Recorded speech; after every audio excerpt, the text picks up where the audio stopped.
Hello everyone, good morning. कैसे हैं आप लोग? स्वागत है आपका खान ग्लोबल स्टडीज़ के ऑफिशियल ऐप पर। मैं आपका जीएस मेंटर ज्ञान प्रकाश झा आपके सामने हाजिर हूँ पॉलिटी की अगली क्लास लेकर। एंड आज हम लोग बात करने वाले हैं डीपीएसपी के अंदर डिफरेंट डिफरेंट प्रोविजंस की। लास्ट क्लास में हम लोगों ने आर्टिकल 41 तक कवर किया था, जिसमें हम लोगों ने देखा था कि आर्टिकल 41 क्या कहता है। स्टेट अपने इकोनॉमिक कैपेसिटी और डेवलपमेंट के आधार पर उसके अकॉर्डिंग क्या करेगा, जो राइट टू वर्क, एजुकेशन, ये क्या करेगा, प्रोवाइड करेगा। और साथ ही पब्लिक असिस्टेंस, लोक सहायता प्रदान करेगा। किस केस में? बेरोजगारी के केस में, वृद्धावस्था के केस में, बीमारी के केस में, है ना, दिव्यांगता के केस में। इन सभी केस में क्या करेगा, लोक सहायता प्रदान करेगा। इसकी बात हम लोगों ने करी थी लास्ट क्लास में, आर्टिकल 41 तक। आज हम लोग उसके आगे मूव करेंगे, बात करेंगे आर्टिकल 42, आर्टिकल 43, 43A, 43B और आर्टिकल 44 और भी जो डिफरेंट डिफरेंट आर्टिकल्स हैं उसकी हम लोग चर्चा करने वाले। एक बार सभी लोग जुड़ जाएंगे, then we will start the session of today. तो दोस्तों अगले आर्टिकल की तरफ चलते हैं और अगला आर्टिकल है हमारा आर्टिकल 42। ये कहता है state will make provision for just and human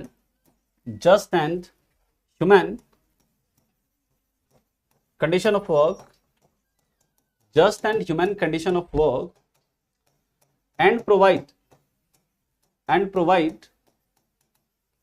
maternity relief यानी कि राज्य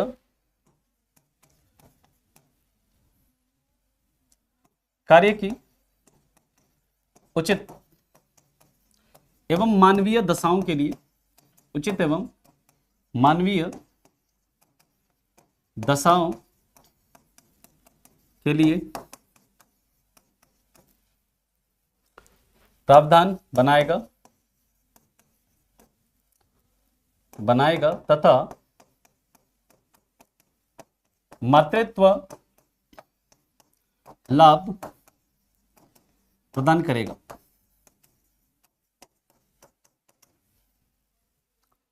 इसका मतलब क्या है?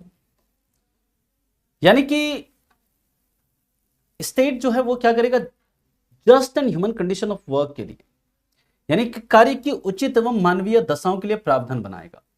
और साथ ही साथ मैटरनिटी रिलीफ क्या करेगा, प्रोवाइड करेगा। इसका मतलब क्या है? जैसे कार्य के घंटे को क्या करना, रेगुलेट करना।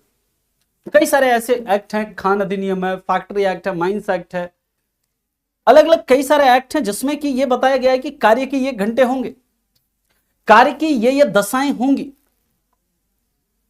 जो कि उचित हो और जो क्या हो, मानवीय हो, ह्यूमन हो। यानी कि आप किसी से 9 घंटे या 10 घंटे काम ले सकते हैं, आप किसी व्यक्ति से ऐसे 18 घंटे 20 घंटे ऐसे काम नहीं ले सकते। जो वर्क प्लेस है उसके अंदर क्या क्या, अगर कोई फैक्ट्री है तो उसके अंदर क्या क्या कंडीशन होना चाहिए, कितना मॉइस्चर होना चाहिए, कितनी ह्यूमिडिटी होनी चाहिए, क्या टेम्परेचर होना चाहिए, ये सारा क्या है, इन सारी चीजों को रेगुलेट किया गया है। अलग अलग कानून बनाए गए हैं सरकार के द्वारा। और दोस्तों याद रखिएगा, अगला ये कहता है प्रोवाइड मैटरनिटी रिलीफ। और दोस्तों याद रखिएगा, सरकार ने मैटरनिटी रिलीफ प्रदान करने के लिए एक कानून पारित किया। कब? 1961 में, मैटरनिटी बेनिफिट एक्ट। कब ये पारित किया था? 1961 में, मातृत्व हित लाभ अधिनियम। और इसमें दोस्तों संशोधन हुआ, किसमें? 2017 में इसमें संशोधन हुआ। और 2017 में इसमें क्या हुआ, अमेंडमेंट हुआ इस कानून में। और इसके तहत प्रावधान किया गया, क्या प्रावधान किया गया कि जो प्रेग्नेंट वुमन हैं उनको 26 वीक का, है ना, ठीक है, उसको 26 वीक का, याद रखिएगा, प्रेग्नेंट वुमन को 26 वीक का पेड लीव प्रदान किया जाएगा, पेड लीव दिया जाएगा। ठीक है, प्रेग्नेंट जो वुमन है उनको क्या किया जाएगा, मैटरनिटी को हिंदी में बोलता है मातृत्व।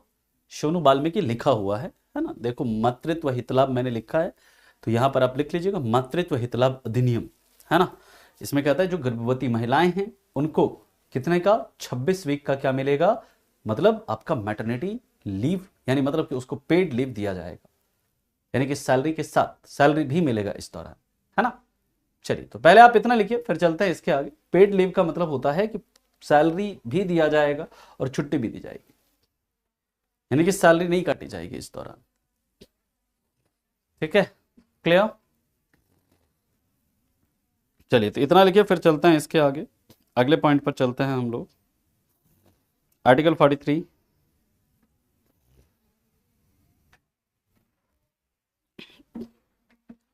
यहां तक सभी ने लिख लिया? किसी को कोई दिक्कत, कोई परेशानी, कोई समस्या है तो बताइए, आगे मूव करें हम लोग। हाँ जी,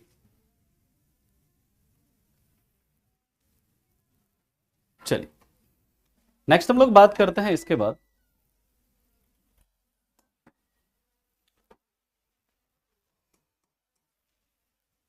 ठीक है, article 43,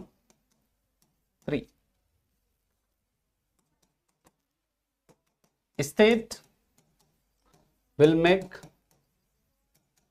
provision for living wages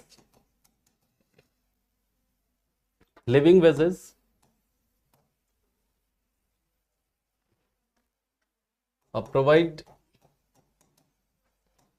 a decent life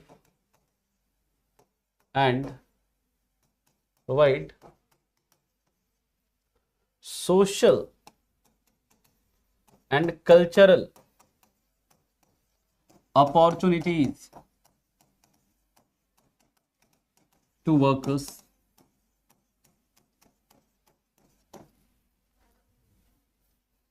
and promote cottage industries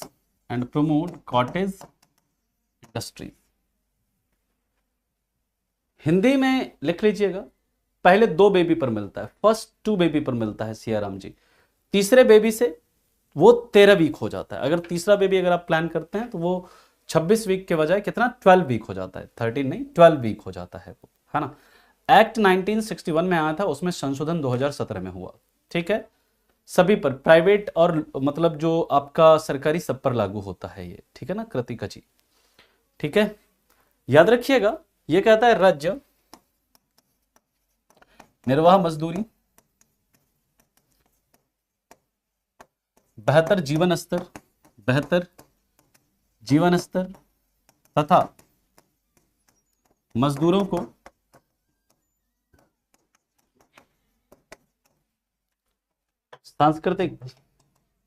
सामाजिक तथा सांस्कृतिक अवसर,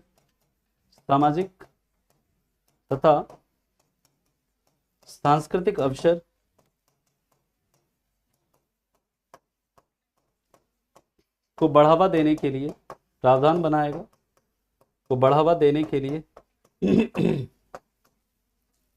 बनाएगा,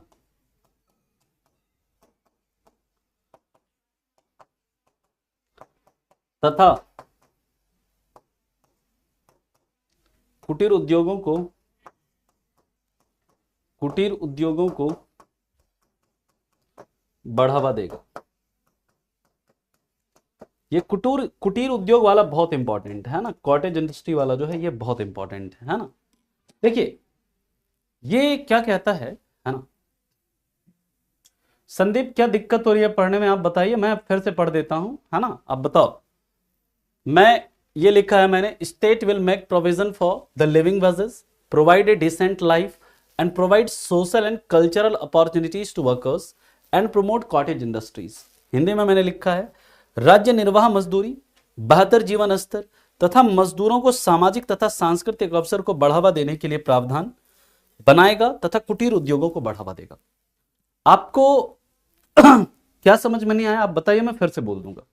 ठीक है, ये क्या कहता है, देखिए कि जो इतनी मजदूरी दी जाए मजदूरों को, ताकि वो क्या कर सके, अपना एक बेहतर जीवन स्तर, एक अच्छा लाइफ स्टाइल क्या कर सकते जी सके। अच्छे लाइफ स्टाइल का मतलब ये नहीं है कि एकदम पूरा मर्सिडीज BMW ये सब रखें, है ना, मतलब एकदम लाखों के कपड़े पहने नहीं।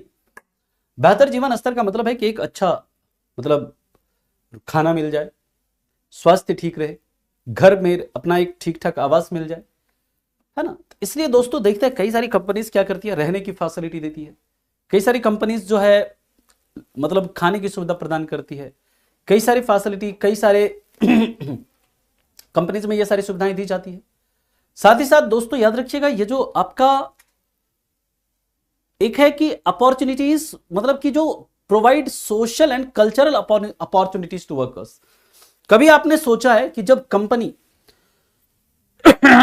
या कोई कंपनी हो, सरकारी हो, प्राइवेट कंपनी हो, उसमें सांस्कृतिक अवसरों पर, सांस्कृतिक अवसर लाइक कि आप मान लीजिए जैसे दशहरा है, दुर्गा पूजा है, होली है, दिवाली है, मुहर्रम है, ईद है, बकरीद है, रमजान है, इन सभी में क्या मिलता है, इन सभी में छुट्टी दिया जाता है। उसमें क्या दिया जाता है, लीव दिया जाता है। क्यों? ताकि उनको वो अपने कल्चरल अपॉर्चुनिटीज को क्या कर सके, बढ़ावा दे सके, वो अपने सांस्कृतिक अवसर का आनंद उठा सके, है ना। इस चीज को आप याद रखेंगे। क्लियर? ठीक है। और जो कॉटेज इंडस्ट्री है, कॉटेज इंडस्ट्री की जब बात करते हैं, जो कॉटेज इंडस्ट्री का मतलब क्या होता है, ध्यान से समझिएगा। कॉटेज इंडस्ट्री या कुटीर उद्योग, ऐसे उद्योग को कहते हैं गांव के अंदर ऐसे उद्योग को कहते हैं जिसकी ऑनरशिप किसी एक परिवार के पास हो। जैसे मान लीजिए आपकी फैमिली है, आपकी फैमिली क्या करती है, मान लेते हैं कि आपकी फैमिली कोई उद्योग चलाती है जिसमें कि मोमबत्ती बनाती है, या दिया बनाती है, अगरबत्ती बनाती है, या फिर ऐसा कोई सामान बनाती है जिसकी ऑनरशिप आपके परिवार के पास है। उसे हम लोग क्या बोलते हैं, कहीं पर तेंदुपत्ता बनता है, कहीं पर बीड़ी बनता है ना। ऐसे उद्योग को क्या बोलते हैं, ऐसे उद्योग को हम लोग बोलते हैं कुटीर उद्योग। ऐसे उद्योग को क्या बोलते हैं, कॉटेज इंडस्ट्री। और ये कहता है कि स्टेट ऐसे कॉटेज इंडस्ट्री को भी क्या करेगी, प्रमोट करेगी, बढ़ावा देगी। क्लियर? ये बात समझ में आ गई? किसी को कोई दिक्कत इसमें?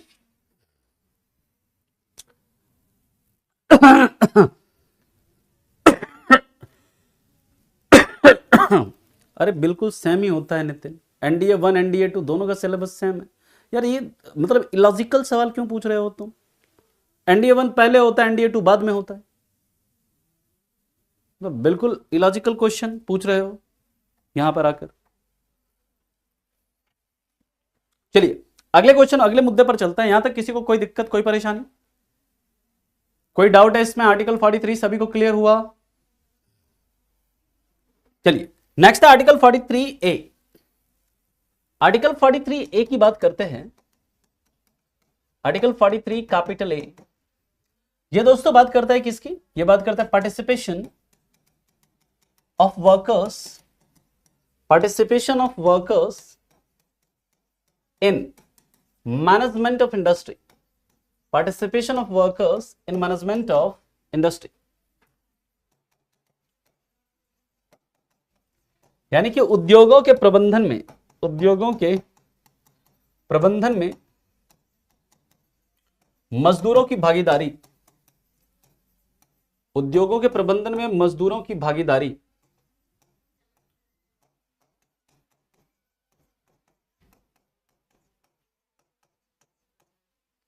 और इसको दोस्तों कब जोड़ा गया तो याद रखिएगा, एडेड बाय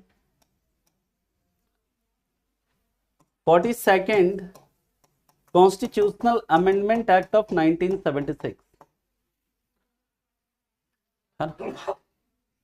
इसके लिए कानून बना करके, पॉलिसी बना करके विवेक जी, है ना, रूल बना करके, नियम बना करके, है ना, कॉटेज इंडस्ट्री को सब्सिडी प्रदान करेगी। आप क्या करिए, आप कॉटेज इंडस्ट्री को लगाइए, हम आपको क्या करेंगे, सहायता प्रदान करेंगे। और दिया जाता है गांव में जो जीविका, आपने सुना होगा जीविका समूह होता है, स्वयं सहायता समूह होता है, सेल्फ हेल्प ग्रुप्स होते हैं। वो क्या करते हैं, सरकार उनको क्या करती है, सब्सिडी देती है ताकि वो छोटे छोटे उद्योग बनाए, कॉटेज इंडस्ट्री को डेवलप करें, ताकि गांव के अंदर लोगों को रोजगार मिले।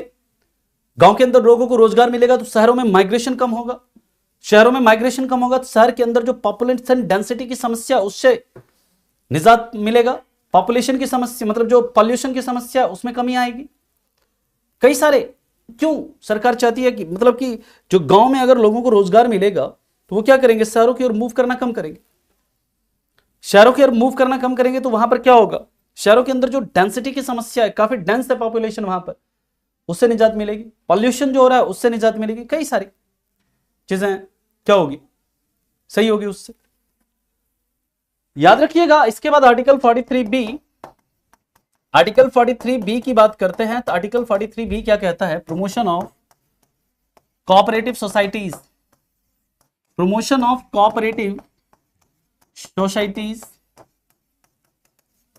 यानी कि सहकारी संगठनों को क्या दिया जाए, बढ़ावा दिया जाए, सहकारी संगठन को बढ़ावा दिया जाए। और इसका सबसे अच्छा एग्जांपल क्या है, अमूल। बिहार में जैसे सुधा है ना, दिया जाए। और इसको कब जोड़ा गया था, तो इसे जोड़ा गया था, याद रखिएगा, 43 बी को added by 97th constitutional amendment act of 2011। अब इसे समझते हैं, है ना। अब इसे समझते हैं, आर्टिकल 43 ए क्या कहता है, आर्टिकल 43 बी क्या कहता है। ठीक है, ध्यान से मेरी बात को समझिएगा। जो आर्टिकल 43 ए है, यह कहता है कि उद्योगों का जो प्रबंधन, अगर कोई इंडस्ट्री है ना, अगर कोई इंडस्ट्री है, वहां पर अगर ऐसा कोई डिसीजन लिया जाना है जिससे कि मजदूर के ऊपर प्रभाव पड़ने वाला है, यानी कि मान लीजिए कि कार्य के घंटे बढ़ाने जाने वाले हैं, या फिर ऐसा कोई डिसीजन लिया जाना है जिससे कि मजदूरों के हित प्रभावित होंगे, उसके लिए मजदूरों की भागीदारी आवश्यक है। वहां पर उनमें मजदूर के तरफ से मजदूर यूनियन होते हैं और उनके लोग क्या करेंगे, उसमें पार्टिसिपेट करेंगे, तब जाकर आप कोई निर्णय ले सकते हैं। ठीक है, ये स्टेट क्या करेगा, उद्योगों के प्रबंधन में मजदूरों की भागीदारी के लिए क्या करेगा, प्रावधान बनाएगा। और ऐसे कई सारे कानून में है। साथ ही साथ दोस्तों, इसे जोड़ा कब गया था, 42वें संविधान संशोधन अधिनियम 1976 के द्वारा जोड़ा गया था। आर्टिकल 43 बी क्या कहता है कि स्टेट जो है कोऑपरेटिव सोसाइटी को प्रमोट करेगी, सहकारी संगठनों को बढ़ावा देगी। सहकारी संगठन क्या है, जैसे मान लीजिए गांव में कई किसान हैं, मतलब मान लीजिए कि छोटे छोटे कई सारे किसान हैं, कई सारे मान लीजिए कि पशुपालन है करने वाले कई सारे मिल्कमैन है। कई सारे किसान क्या करेंगे, अपना मिल करके क्या करेंगे, एक कोऑपरेटिव सोसाइटी खोल देंगे। मान लीजिए कि 15 किसान है, 20 किसान है, इन्होंने मिलकर क्या किया, एक कोऑपरेटिव सोसाइटी खोला और सब अपना अपना अनाज वहां पर वो करके क्या कर रहे हैं, मान लीजिए या चारा बना रहे हैं, या आटा बना रहे हैं, या चावल बना रहे हैं, या मैदा बना रहे हैं, या कोई प्रोडक्ट ऐसा बना रहे हैं और उसको मार्केट में बेच रहे हैं। और उससे जो आमदनी हो रही है उसे सभी किसान बांट ले रहे हैं। जैसे कई सारे दूध वाले हैं, उन दूध वाले क्या करेंगे, मिल करके अपना एक कोऑपरेटिव सोसाइटी बनाएंगे, सारा दूध इकट्ठा करेंगे, उस दूध से क्या करेंगे, कई सारे प्रोडक्ट बनाएंगे, चाहे पनीर, दही, घी, मक्खन, और उसको क्या करेंगे, मार्केट में बेचेंगे और उससे जो इनकम होगा वो क्या करेंगे, उसे फिर आपस में बांट लेंगे। और इसी जो आप अमूल, अमूल जो आप यूज करते हो ना, दूध, बटर, मक्खन या अमूल का कुछ भी प्रोडक्ट, ये अमूल क्या है, अमूल भी एक प्रकार का कोऑपरेटिव सोसाइटी है, जिसका पूरा मतलब है आनंद मिल्क यूनियन लिमिटेड। आनंद मिल्क यूनियन लिमिटेड, ये इसका मतलब है अमूल का। ये क्या है, ये आपका एक कोऑपरेटिव सोसाइटी है, एक सहकारी संगठन है। जैसे बिहार में इसी तरह सुधा है, अलग अलग उसमें अलग अलग कोऑपरेटिव सोसाइटी है। तो राज्य क्या करेगा, ऐसे कोऑपरेटिव सोसाइटीज को क्या करेगी, प्रमोट करेगी। और इसको लेकर याद रखिएगा सरकार ने एक नया मंत्रालय भी बनाया, सहकारिता मंत्रालय। और यह सवाल आपके सीडीएस में पूछा भी गया था एक बार कि अभी अभी हाल में सरकार ने किस मंत्रालय का गठन किया है, सहकारिता मंत्रालय। और सहकारिता मंत्री कौन बने थे, अमित शाह बने थे। ठीक है, क्लियर है पॉइंट यहां तक, यह बात समझ में आ गई सभी को, किसी को कोई परेशानी, कोई समस्या?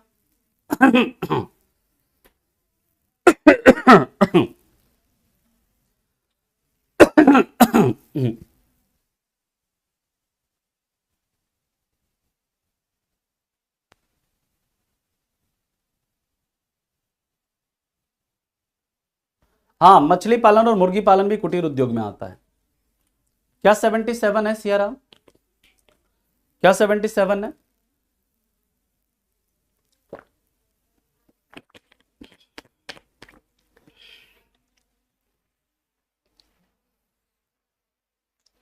क्या 77 है? 97 लिखा हुआ है मैंने, 97 है ना, ये 97 है, 97th कॉन्स्टिट्यूशनल अमेंडमेंट एक्ट 2011। किस प्रकार से प्रमोशन करेगी जीसू जी? इसके लिए सरकार पॉलिसी बनाएगी, नीतियां बनाएगी, अलग से मंत्रालय बनाएगी, उसको फंड एलोकेट करेगी। ठीक है, क्लियर? आया समझ में? सर गवर्नमेंट सर्वेंट को लिविंग कितने ईयर के लिए दिया जाता है? ये मैं समझ नहीं रहा हूं क्वेश्चन, तुम क्या पूछ रहे हो?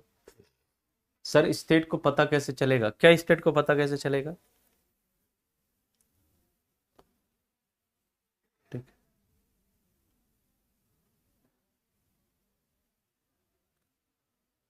अभी आ रहे हैं मुल्तान जी उसके ऊपर, है ना, अभी उसके ऊपर आ रहे हैं।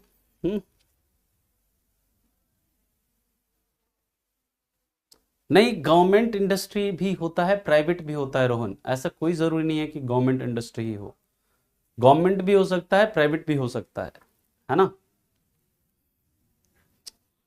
आगे चलें।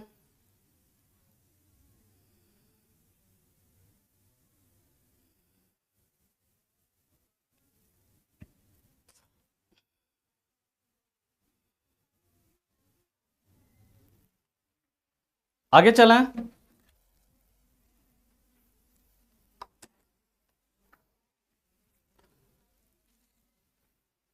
कौन जबरदस्ती ले किसी की जमीन को?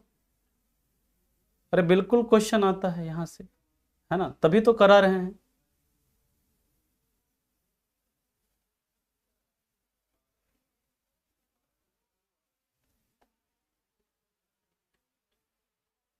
सब्सिडी कैसे मिलेगा विशाल जी? उसके लिए आपको सरकार को बताना पड़ेगा कि हम ये उद्योग चलाते हैं, और आपको हमें जो भी, अगर उसके ऊपर आप उसके लिए एलिजिबल होंगे, योग्य होंगे, तो आपको देंगे, सरकार देगी, सरकार आपको सब्सिडी, है ना। अगर किसी की जमीन आप जबरदस्ती कब्जा करते हैं तो आपके ऊपर सिविल लॉ के तहत आपके ऊपर सिविल मुकदमा होगा, दीवानी मुकदमा होगा आपके ऊपर, है ना।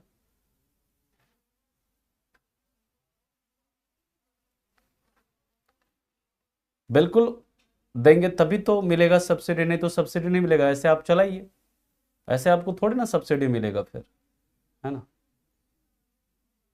उसके लिए आपको रजिस्टर कराना पड़ेगा। और किसी का कोई डाउट है? चलो नेक्स्ट है आर्टिकल 44।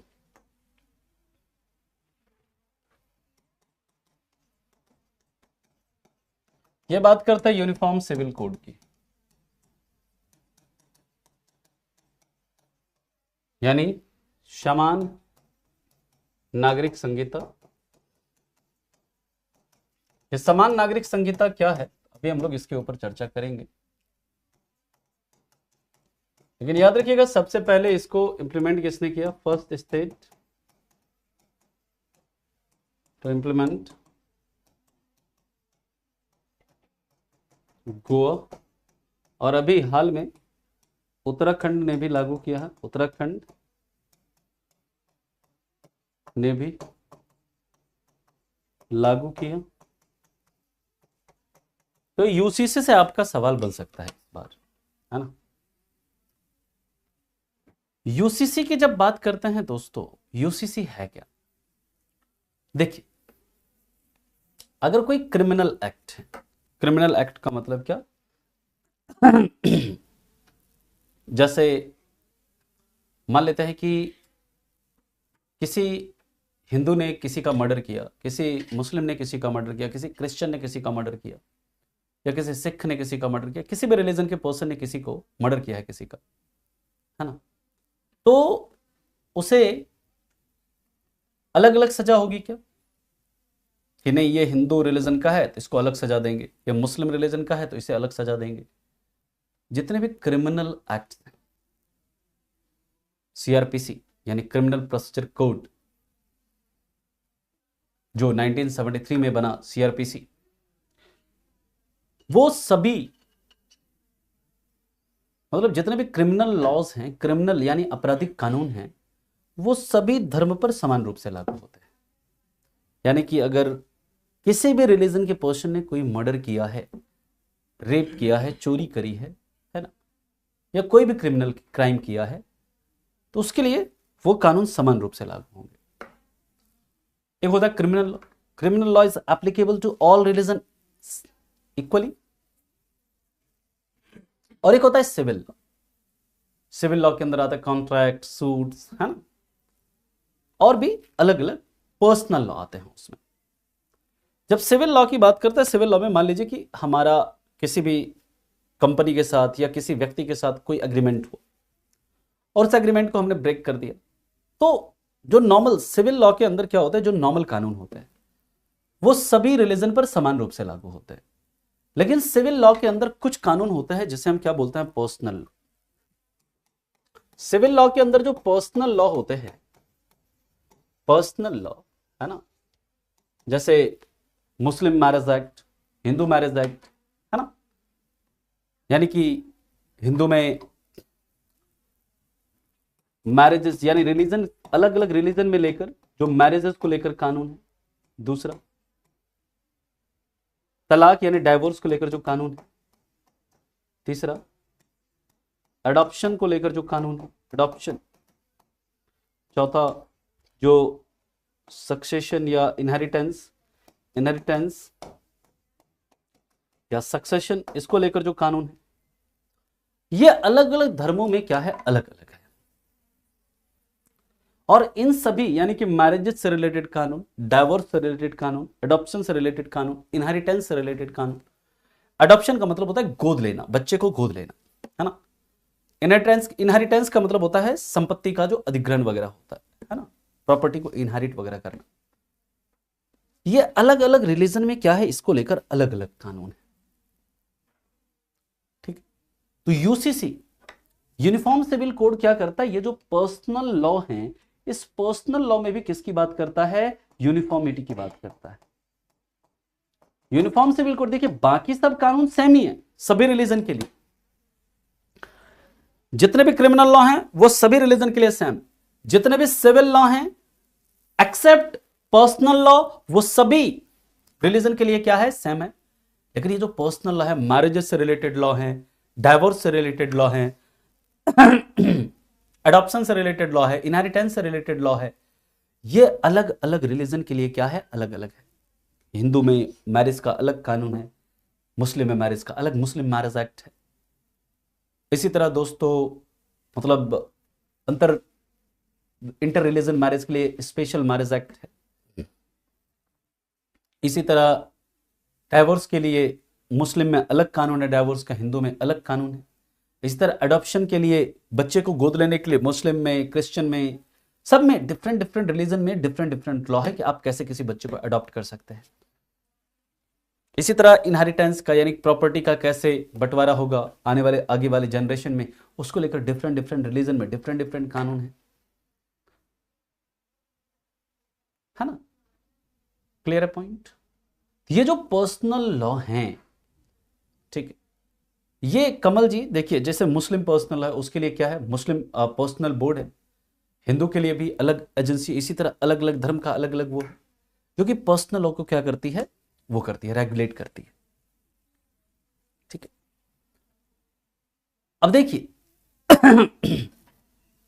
हम लोग जब बात करते हैं यूनिफॉर्म सिविल कोड की, तो यूनिफॉर्म सिविल कोड क्या कहते हैं कि ये जो अलग अलग कानून है रिलीजन के आधार पर, धर्म के आधार पर जो ये अलग अलग कानून हैं, इस कानून का क्या होना चाहिए, इस कानून में भी यूनिफॉर्मिटी होनी चाहिए, इस कानून में भी क्या होनी चाहिए, एक रूपता होनी चाहिए, समानता होनी चाहिए।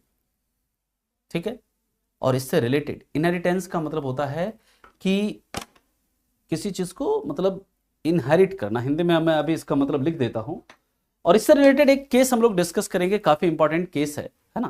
पहले आप इतना लिखिए फिर चलते हैं इसके आगे। इससे रिलेटेड काफी इंपॉर्टेंट केस है, उसे हम लोग डिस्कस करते हैं।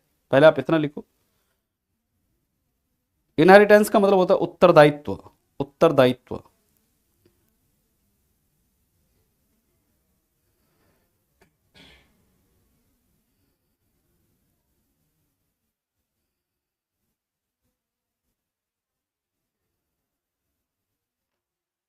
ठीक है, लिख लिया सभी ने। अब देखिए इससे रिलेटेड दो केस हम लोगों को डिस्कस करना है, एक है साहब बानो केस और एक है सायरा बानो केस।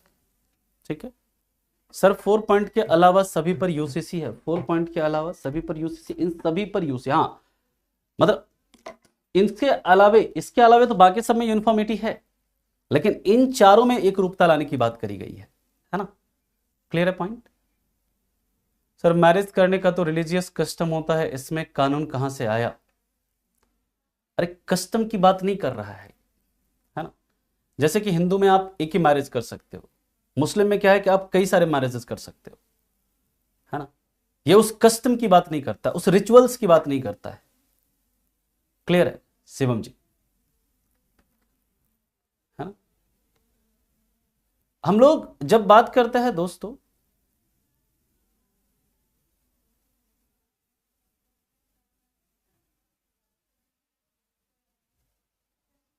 आगे चलें।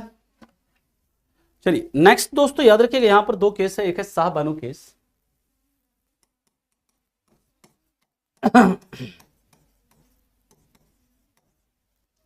और एक है सायरा बानो केस।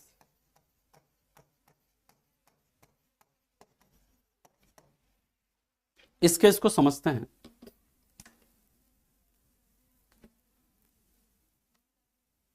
मिस्टर सोनू ये लीगल नहीं है ना? हिंदू में अगर कोई करता है तो ये लीगल नहीं है ना? अगर वो उसके ऊपर केस हो जाए तो उसे जेल भेजा जा सकता है। ठीक है, क्लियर? ठीक है, हम लोग बात करते हैं यहां पर शाह बानो केस की। शाह बानो केस में क्या हुआ है, क्या हुआ था? ये 1985 का मामला है। शाह बानो के हस्बैंड ने, इनके हस्बैंड वकील हुआ करते थे एमपी हाई कोर्ट में, और इनके हस्बैंड ने क्या किया, इनको तलाक दिया, और तलाक देने के बाद इनको कहा कि हम आपको 3 महीने तक, जो मुस्लिम पर्सनल लॉ है, मुस्लिम का जो डाइवोर्स का जो एक्ट है ना, वो क्या कहता है कि उसे 3 महीने तक क्या दिया जाएगा, जो भी मतलब मेंटेनेंस के लिए जो अमाउंट है वो 3 महीने तक दिया जाएगा, है ना? मेंटेनेंस का अमाउंट 3 महीने तक दिया जाएगा, ये मुस्लिम का कानून कहता है।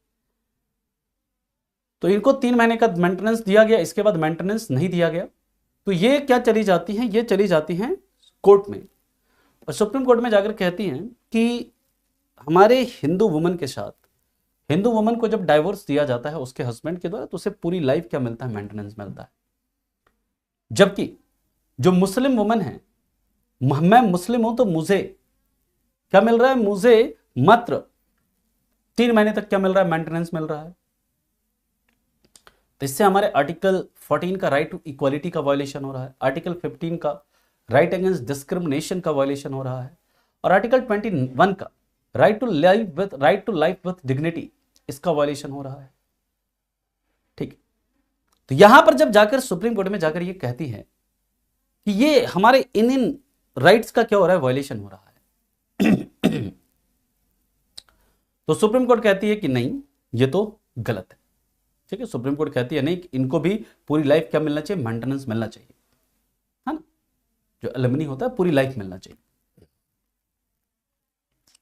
तो उसके बाद जो मुस्लिम के जो बड़े बड़े धर्म गुरु थे, उस समय राजीव गांधी की सरकार होती है, और वो राजीव गांधी के पास जाते हैं, राजीव गांधी के पास जाकर कहते हैं कि देखिए ये जो कोर्ट है ना, ये हमारे धार्मिक मामलों में हस्तक्षेप कर रही है, हमारा धर्म, हमारा रिलीजन ये कहता है कि हम 3 ही महीने तक मेंटेनेंस देंगे, और आप क्या कर रहे हैं, आपकी जो कोर्ट है, आपकी जो सुप्रीम कोर्ट है, ये क्या कह रही है, कह रही है कि नहीं, पूरी लाइफ मेंटेनेंस देना है, पूरी लाइफ हम इसे क्या करेंगे, पैसा देंगे, लेकिन ये हमारा धर्म है, ये 3 महीने तक अलाउ करता है, ये सही नहीं है। अगर आपको प्राइम मिनिस्टर बने रहना है तो आपको क्या करना पड़ेगा, कुछ ना कुछ करना पड़ेगा, नहीं तो अगली बार चुनाव में हम लोग आपको मतलब हो सकता है वोट नहीं दें। राजीव गांधी ने कहा कि रुकिए, हम इसका कुछ सॉल्यूशन निकालते हैं, और राजीव गांधी ने दोस्तों एक कानून पास किया, है ना? और इस कानून को पास करके इस कानून को पास करके क्या किया उन्होंने, ईयर है ये 1985 है शाह बानो केस का, और इसका क्या है, यह 1985, और ये केस है आपका 2017 का। ठीक है,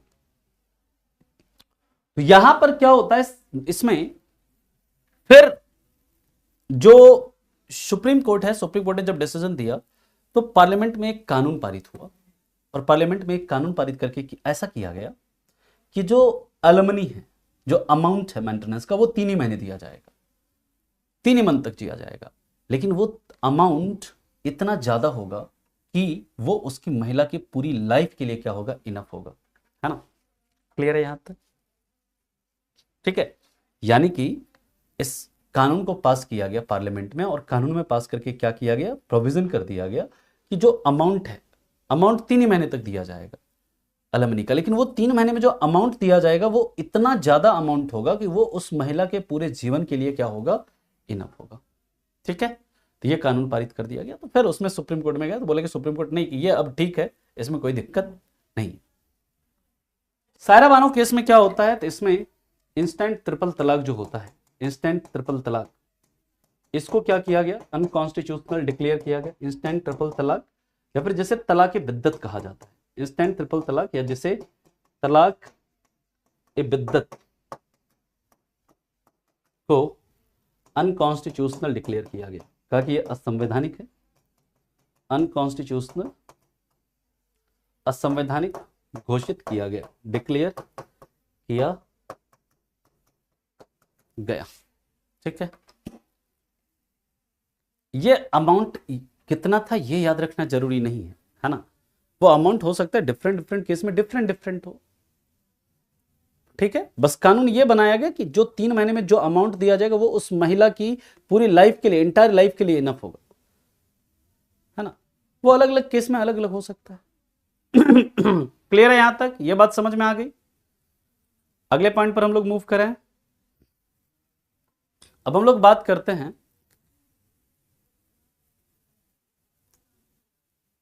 तलाक के खिलाफ कोई लॉ नहीं है, बिल्कुल लॉ है, कई सारे लॉ हैं, अलग अलग उसमें रिलीजन में अलग अलग लॉ है ना। चलिए आगे चला हम लोग।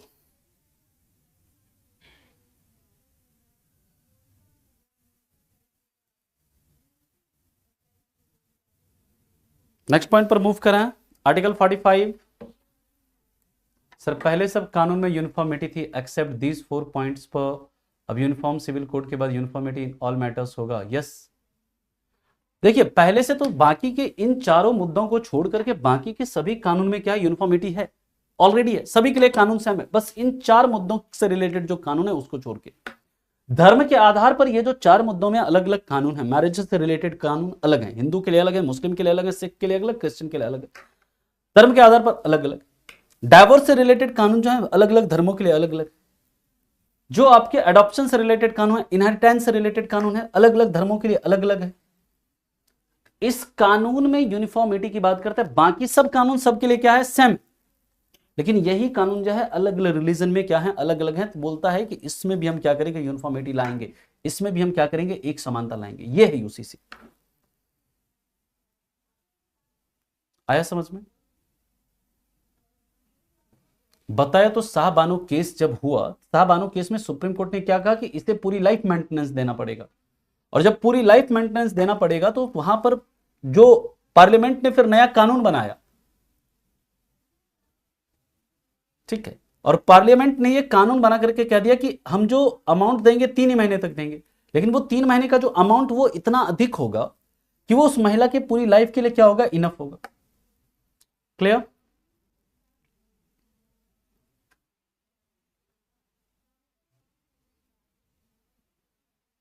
बिल्कुल, उत्तराखंड में यह लागू हो गया है।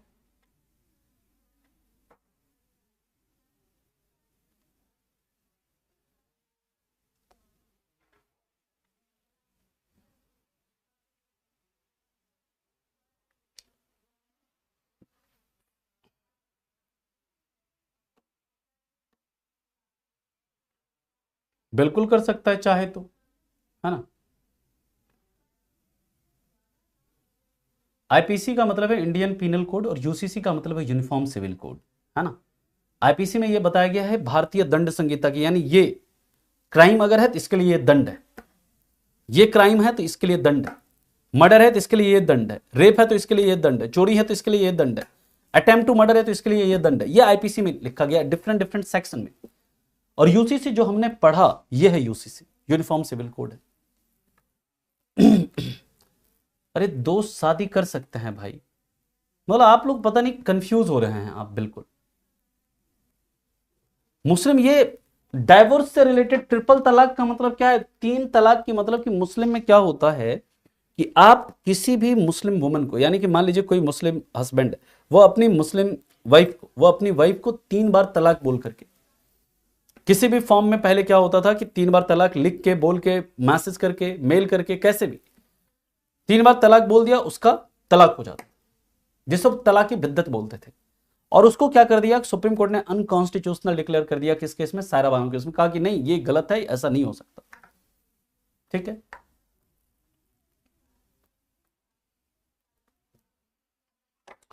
मुस्लिम मैन दो शादी, इसमें मैरिज से रिलेटेड कोई मैंने वो ही नहीं बताया। मैरिज कर सकते हैं वो, उनका जो मैरिज एक्ट है उसके तहत 2 3 4 जितना भी हो कर सकते हैं।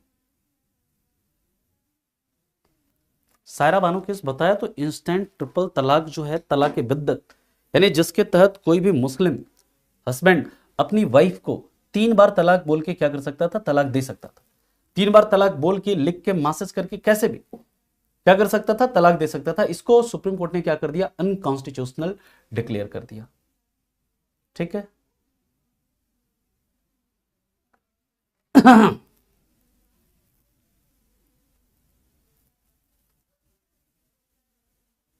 तभी तो सिया राम जी धार्मिक मामलों का प्रबंधन का अधिकार देता है। तो लेकिन फाइनल इंटरप्रेटर हमारे संविधान का कौन है? सुप्रीम कोर्ट है। सर्वोच्च न्यायालय हमारे संविधान का क्या है? Final interpreter. सबसे जो व्याख्या करने वाला कौन है? Supreme court. अगर सुप्रीम कोर्ट कोई चीज कहती है कि ये सही है तो उसे मानना पड़ेगा हमें। क्लियर है पॉइंट? लेकिन धार्मिक मामलों में हस्तक्षेप था, इसीलिए तो पार्लियामेंट ने कानून बनाया और कहा कि नहीं, जो इनको अमाउंट दिया जाएगा 3 ही महीने तक दिया जाएगा, क्योंकि इनका कानून कहता है कि 3 महीने तक दें, लेकिन वो अमाउंट इतना दिया जाए कि उस महिला के पूरे जीवन के लिए वो अमाउंट काफी हो। इसलिए तो पार्लियामेंट ने उस डिसीजन को क्या किया? नलिफाई करके फिर से क्या कहा कि हम 3 ही महीने तक देंगे अमाउंट। और वह अमाउंट लेकिन इतना अधिक होगा कि उस महिला के पूरे जीवन जीने के लिए क्या होगा? पर्याप्त होगा। नहीं, महिला भी नहीं दे, महिला नहीं दे सकती है, सिर्फ पुरुष दे सकते हैं, महिला नहीं दे सकती है वहां पर, उस मतलब मुस्लिम धर्म के अंदर।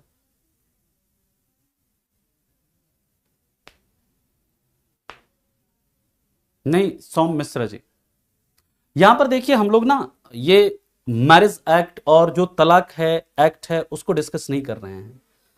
आपको इन सभी के बारे में पढ़ना है तो आप खुद से हिंदू मैरिज एक्ट पढ़िए, मुस्लिम मैरिज एक्ट पढ़िए, हिंदू का डाइवोर्स एक्ट पढ़िए, मुस्लिम का डाइवोर्स एक्ट पढ़िए।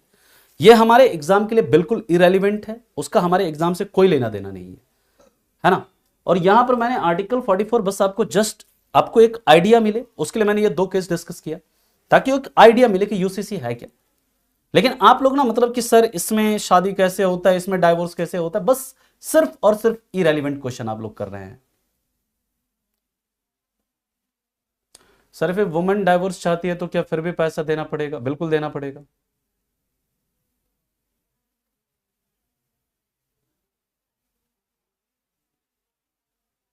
हाँ, हिंदू में महिला दे सकती है, बिल्कुल दे सकती है।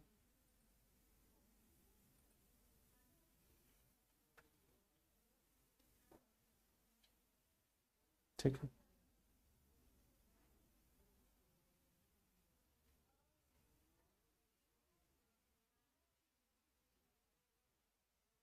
Sir, if someone break UCC rule then, अभी यूसीसी लागू होगा तब तो।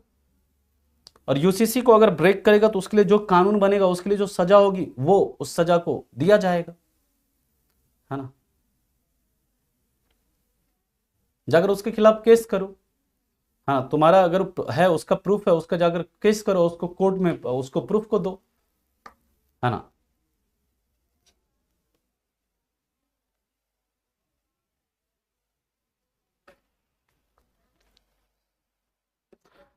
महिला नहीं दे सकती है। चलिए अगले पॉइंट पर चलते हैं अब हम लोग। आर्टिकल 45, आर्टिकल 45 क्या कहता है?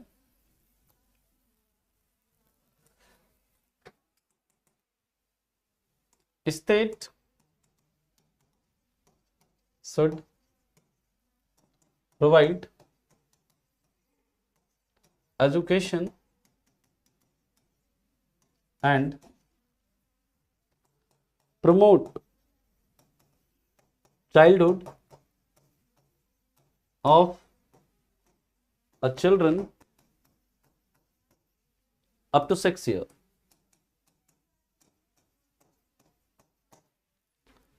छह वर्ष तक के बच्चों को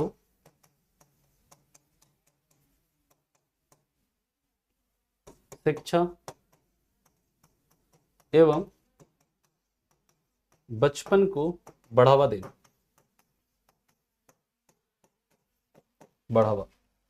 यानी कि जो 6 वर्ष तक के जो बच्चे हैं,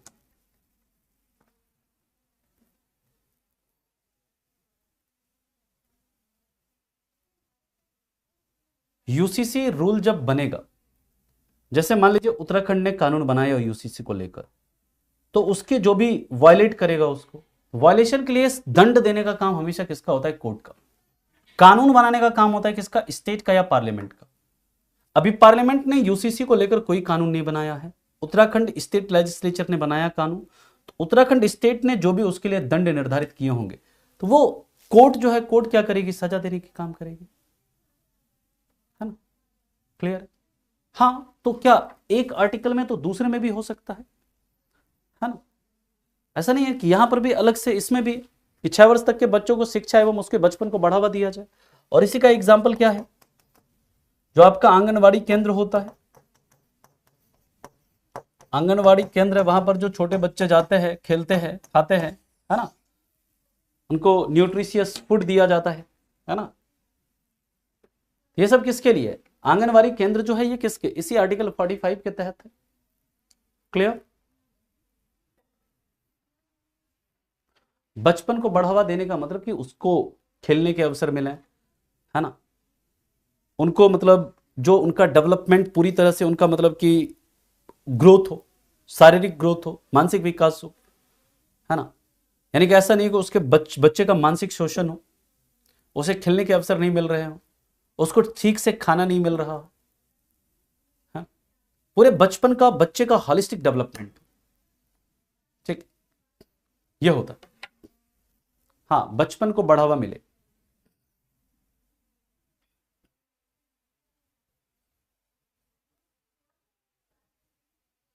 वहां पर सिर्फ और सिर्फ उसके बचपन के बढ़ावा देने की बात करी गई है ना।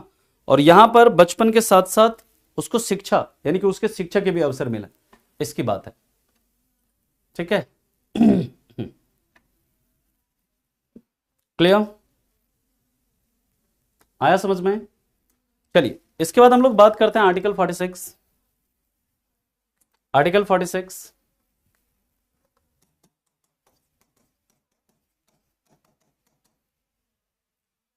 SC ST तथा अन्य कमजोर वर्ग के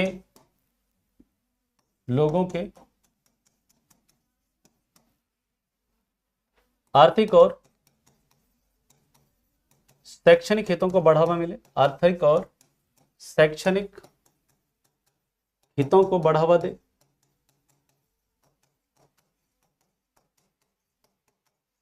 यानी कि state will make provision for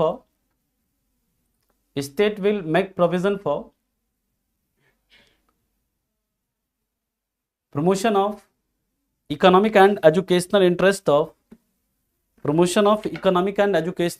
of SC ST and other weaker section। यानी कि SC ST और जो अन्य कमजोर वर्ग के लोग हैं, उनके आर्थिक और शैक्षणिक हितों को क्या मिले? बढ़ावा मिले। ऐसा कौन सा आर्टिकल कहता है? आर्टिकल 46।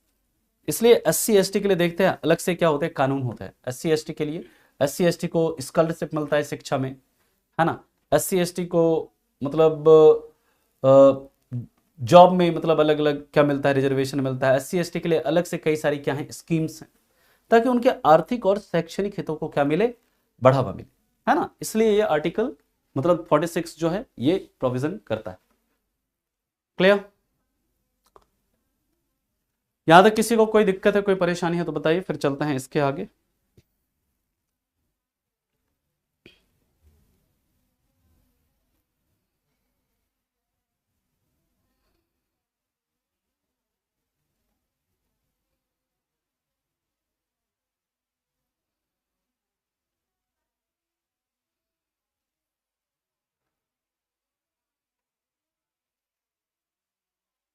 चलें, चलिए नेक्स्ट है, लिख लीजिएगा, state will protect, state will promote, the state will make provision for promotion of economic and educational interest of SC ST and other weaker section. Article 47, state लीजिएगा, it is duty of state to raise nutrition standard of life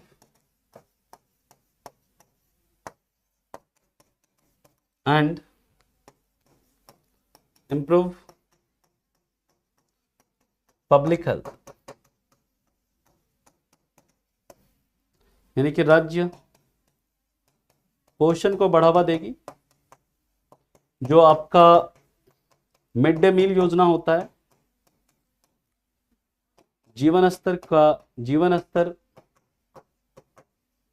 को सुधारेगी तथा लोक स्वास्थ्य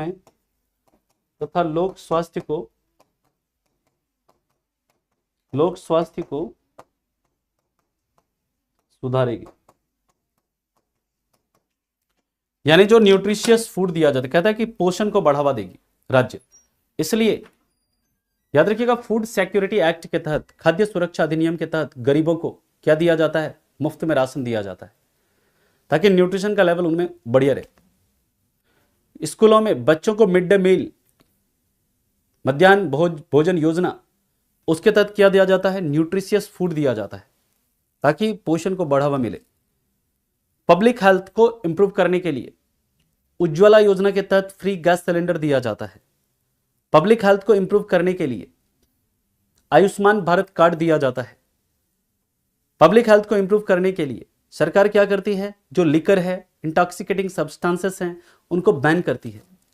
शराब को जो मतलब है उसको बैन करना, जो इंटॉक्सिकेटिंग सब्सटेंस है, नशीले पदार्थ हैं, उनको बैन करना, है ना। ये सब क्या करती है? सरकार करती है, ताकि लोगों के हेल्थ को क्या मिले? बढ़ावा मिले। स्टैंडर्ड ऑफ लाइफ को अच्छा रखने के लिए प्रधानमंत्री आवास योजना, जैसे इंदिरा आवास भी कहते हैं, उसके तहत क्या करती है? सहायता प्रदान करती है, ताकि उनको घर मिले रहने के लिए। क्लियर है पॉइंट? ठीक है।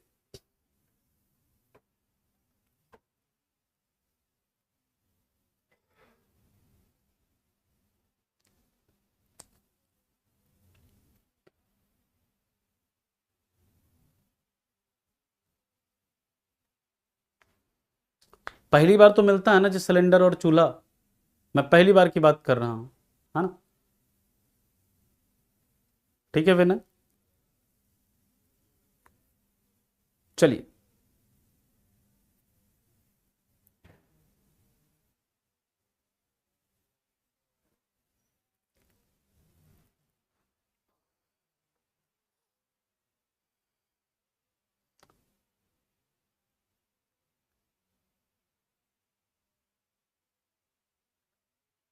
क्योंकि बच्चों को खिलाना, बच्चों को ज्यादा पालना अच्छे से, वो महिलाओं में ज्यादा अच्छा गुण होता है, इसीलिए। ठीक है। हाँ, तो मैं पहली बार की बात कर रहा हूं। चलिए, यहां तक और किसी को कोई दिक्कत, कोई परेशानी हो तो बताइए। आज के लिए हम लोग इतना ही रखेंगे। यहां तक कोई डाउट है तो बताइएगा। कल हम लोग फंडामेंटल ड्यूटीज को फिनिश कर लेंगे। कल हमारा फंडामेंटल ड्यूटीज टॉपिक होगा। कल हम लोग फंडामेंटल ड्यूटीज को फिनिश करेंगे। ठीक है। देखिए, अगर हम कहें तो हमारे देश में मतलब जो है, दोनों की अगर बात करें तो दोनों में सुप्रीम कोर्ट, क्योंकि सुप्रीम कोर्ट क्या कर सकता है? पार्लियामेंट के द्वारा पारित कानून को क्या कर सकता है? नलीफाई कर सकता है ना। आज डीपीएसपी ऑलमोस्ट खत्म हो गया है ना। 4-5 आर्टिकल है, उसे हम लोग कल देखेंगे। कल हमारा फंडामेंटल ड्यूटीज भी खत्म हो जाएगा, है ना। कल हमारा फंडामेंटल ड्यूटीज भी फिनिश हो जाएगा। ठीक है। चलिए,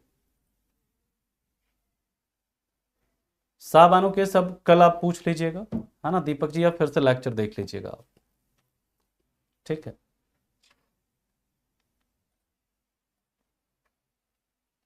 प्रीवियस ईयर क्वेश्चन करिए, अनंत प्रिय जी। प्रीवियस ईयर क्वेश्चन कहीं से भी लगाइए, कोई भी बुक ले लीजिए प्रीवियस ईयर का, वहां से करिए आप, ठीक है।